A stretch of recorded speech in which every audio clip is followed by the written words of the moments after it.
Welcome to the Rewards Master. Today we're going to continue our series where we talk about the upsides and downsides of different bank ecosystems for the person who is pursuing the points and miles travel hobby. And today we're going to look at Wells Fargo. Now, they're kind of a new player in the game because for a long time they didn't have transfer partners, so it wouldn't work to consider them anything other than a cashback card company. But now things have changed. So we've got to consider Wells Fargo as one of the players. If you would, please hit the like and subscribe button. Getting close to 1,000 subscribers, and it helps a lot as we dive in together and examine the ups and downs of Wells Fargo.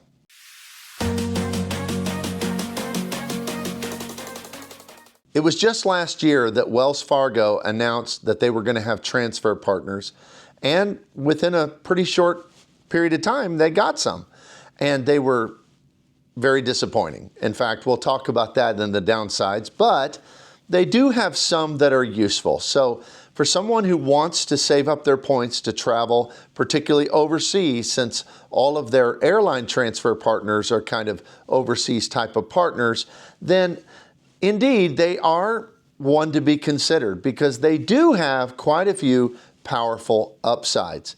So as we talk about Wells Fargo, this is going to apply to really their three big travel cards, which is their autograph journey card, their autograph card, and their newer Attune card. And these cards are unique. In fact, they have some pretty neat cards. They work together in unique ways, and they offer really something different and unique over some of their competition. So let's look at it together, just the entire ecosystem of Wells Fargo. So when it comes to the upside of Wells Fargo, I think the thing I like the very most, and I'll say just for clarity purposes, I don't have any of these cards. I haven't yet gotten into the Wells Fargo ecosystem. The only card I have from them is the Built card, which is kind of its own little system. So I haven't really dove into Wells Fargo fully myself. But from the research I've seen, I'm very interested in it, and I'll probably put it on some of the cards I hope to acquire a little later on in my credit card journey. So as we look at the upsides, the thing that impresses me the most is they have really good earning cards. In fact, I would say they're right up there with the Capital One Duo and with the Citi Trifecta. And generally, Capital One and Citi, when it comes to being able to use your cards just on everyday spend, they are the best of the best.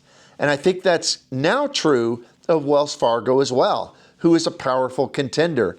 I mean, think about their Journey card. That card only has right about $100 annual fee, and in that you get some really good multipliers. You get 5x on hotels, you get 4x on airlines, 3x on dining. And so there's not another card really on the market except cards that are kind of hotel specific, like Hilton cards or Marriott cards for that particular hotel brand, that earn that kind of multiplier. So of all the cards out there, nothing else is going to get you 5x on hotels. Now, like we say, a lot of cards have, if you book through their portal, you get 5x. Even with Capital One and some Citi cards, you get 10x through their portal on hotels. But there's no better card out there than being able to earn with the Journey card 5x directly with hotels. Then you have that 4x on airlines. That is real strong. In fact, everybody talks about American Express, their Platinum card being the best of the best. It's $695 a year, and you get 5x on airlines. Well, this one's 4x on a card that's just under $100 a year. So it's a really, really strong card. Now, their autograph card is its baby brother, and it has a 0 annual fee. And that card also has really strong multipliers. 3x on gas, 3x on travel, and that would include airline tickets, 3x on streaming, and again, 3x on dining. So we're talking some very, very powerful earnings. But then you add in their quirky card, the Attune card.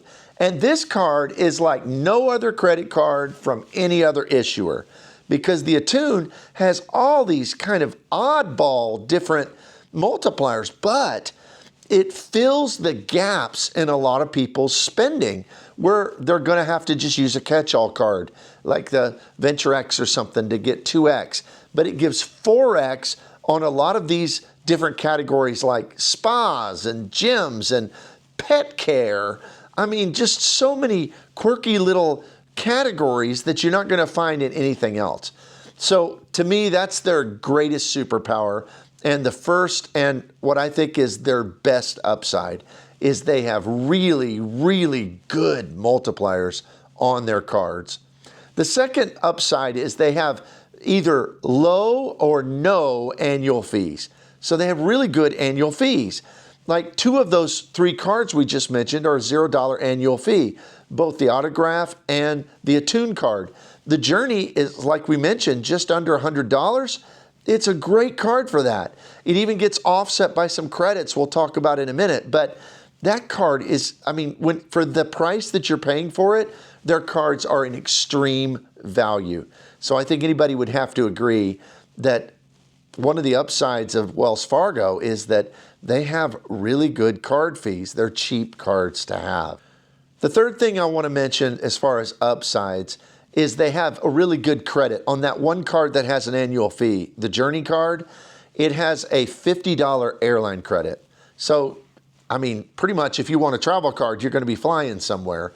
So the first money that you put on that card, they're going to refund you back $50. So that brings it down to less than an effective $50 annual fee. So that is just outstanding on a card that inexpensive. And it's easier to use because you can use it directly with the airlines. Where like Chase has their Sapphire Preferred card and it gives a $50 hotel credit, but you got to book that hotel through their travel portal.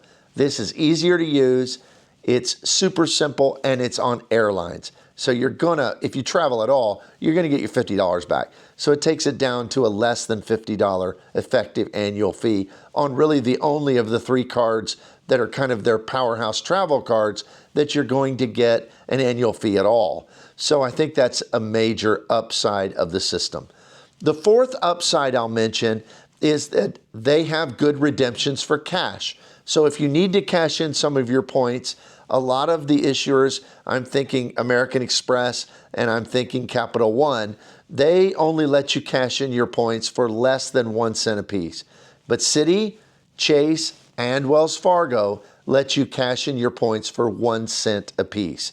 So that's an upside as well. The final one I'll mention as far as upsides is they have cell phone protection on most of, if not all of their cards. And it's really good cell phone protection.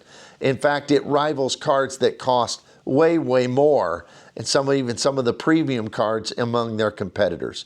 So Wells Fargo, they have some really powerful upsides, but we have to talk about the downsides as well. And before we dive into that, don't forget again to like and subscribe this video.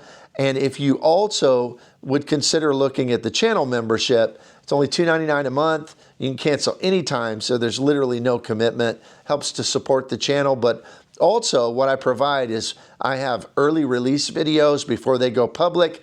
I also have different videos that are just for channel members, and I put out about once a week a poll to see where channel members want to fly to, what month they want to fly, and where they want to go. And I compile that into a great redemptions video just for channel members only, where we talk about the best business and first class redemptions. So in the description of this video, it talks a little bit about how to become a channel member if you're interested in that. Now let's get to the downsides. The downsides, I think, they're pretty big also. The first is just simply Wells Fargo's reputation.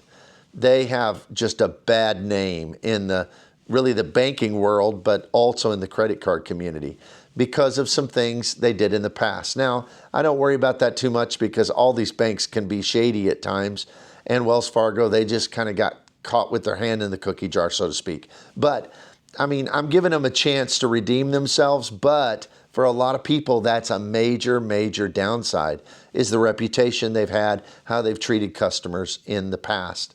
I think the second thing that we have to mention is their transfer list is it's just not as good as everybody else's.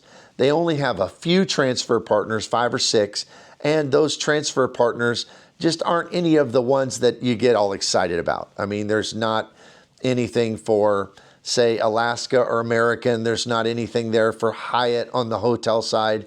You can't transfer to Delta, and you can't transfer to United or anything like that. They have some okay ones. I mean, I would say Air France, but Air France pretty much, I mean, if you want to start a credit card company, it seems like Air France will let you sell their miles to you because they partner with everybody. But they are in Wells Fargo. And then they also have pretty much one in each of the alliances. I think they have Avianca in Star Alliance. Avianca used to be really good, but it's gone downhill quite a bit lately. But you can transfer to those. They just recently, I think, added Virgin. So they have some decent ones, but nobody would say that theirs are a really strong transfer partner list. Hopefully they can change that by adding more in the future. Choice Hotels, I think, is the only one. Now that one is like 1 to 2, which is equal cities, which that's probably the best one they have overall, but they just don't have great transfer partners. Third one that I'll mention as far as downsides is no lounge access. So there's not really a premium card you can get with Wells Fargo and get access to, say, Priority Pass lounges or any of their own proprietary lounges because they don't have any. So if you're looking for a full setup that gives you the entire travel experience, including lounge access, you're not going to find it with Wells Fargo. And that's definitely a downside. And the fourth downside I'll mention is none of those cards we mentioned, even though they had great earning on most everyday categories, probably the biggest one for most people, they don't have any elevated earning at all, which is the grocery category.